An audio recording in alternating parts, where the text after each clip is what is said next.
జై శ్రీ శ్రీధర శివరామ దీక్షిత సంప్రదాయమునకు జై. మా గురుదేవుడైన శ్రీ గురుచరణ సేవారీలు జేసి ఉద్యసార్య సద్గురు మహారాజుకు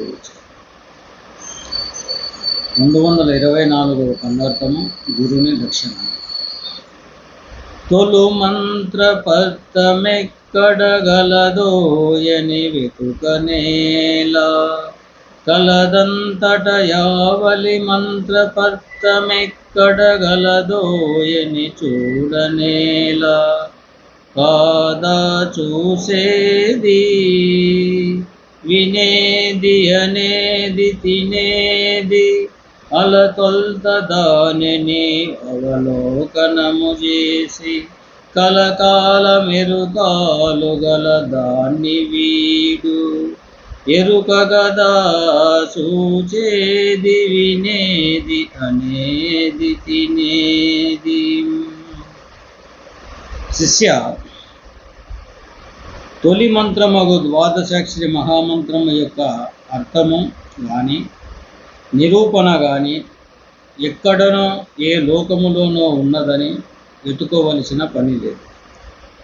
అయ్యది నీ ముందు నీ వెనుక దశ దిశలయందు నిండి సూది కొన మోపను సందులేక సర్వాంత్ర వ్యాపించి శాశ్వతముగా ఉన్నదని తెలుసుకును.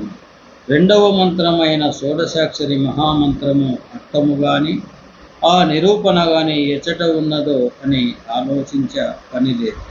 అది ఏదనగా చూస్తూ ఉండేది అదే, చేస్తూ ఉండేది అదే, వింటూ ఉండేది అదే, తింటూ ఉండేది అదే, ఆనందపడేది అదే, దుఃఖపడేది అదే. ఇట్లు అన్ని పనులను చేయుచు ఈ స్థూల శరీరమునందు ఉండి సమస్తమును గుర్తించుచు నేను నేను అని ఏది అనుచున్నదో ఆ ఎరుక ఏనని తెలియదు.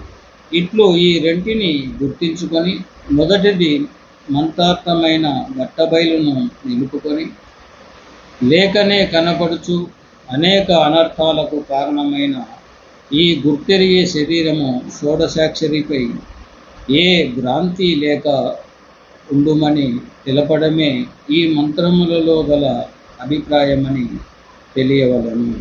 జై సద్గురు మహారాజుకు జై.